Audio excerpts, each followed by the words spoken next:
Hello friends, welcome to our channel BB Reviews by AA Chronicles.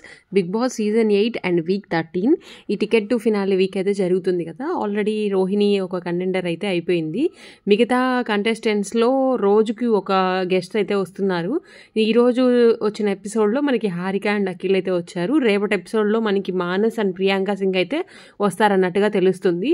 వీళ్ళు అంటే ముందు సీజన్స్లో వచ్చిన వాళ్ళు వస్తారు గెస్ట్లుగా, వాళ్ళు గేమ్స్ పెడతారు, వాళ్ళు చెప్తారు ఎవరు బ్లాక్ బ్యాడ్జ్ అనేది ఒకటి ఇస్తున్నారు, ఎవరు వెళ్ళి కంటెండర్షిప్ నుంచి ఎవరు తొలగిపోతారు అనేది. సో ఈ వీక్ అంతా మనకి టికెట్ ఫినాలే జరుగుతుంది.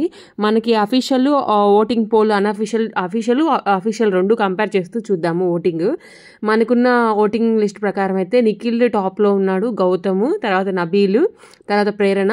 నిఖిల్, గౌతమ్ ఇద్దరు ఈక్వల్ ఓటింగ్ అనేది షేర్ చేసుకుంటూ ఉన్నారు. నెక్స్ట్ నబీల్ కూడా సేమ్ ఒకటే ఓటింగ్లో ఉన్నాడు, ముగ్గురు. నెక్స్ట్ ప్రేరణ ఉంది. ఆ తర్వాత మనకి లాస్ట్లో వచ్చేసరికి పృథ్వీరాజు, నెక్స్ట్ మనకి విష్ణుప్రియ, తర్వాత టేస్టీ తేజ అండ్ అవినాష్, వీళ్ళిద్దరే ఎలిమినేట్ అవుతారు. ఈసారి డబుల్ ఎలిమినేషన్ కూడా ఛాన్స్ ఉంది అంటున్నారు. గైస్, మా అప్డేట్స్ కోసం సబ్స్క్రైబ్ చేసుకోండి. మన ఛానల్ ఎవరైనా కొత్తగా చూస్తుంటే లైక్ చేయండి, షేర్ చేయండి, కామెంట్ కూడా చేసేయండి. మీరు ఎవరైతే టైటిల్ విన్నర్ అనుకుంటున్నారో కూడా చెప్పేసేయండి. Thank you for watching.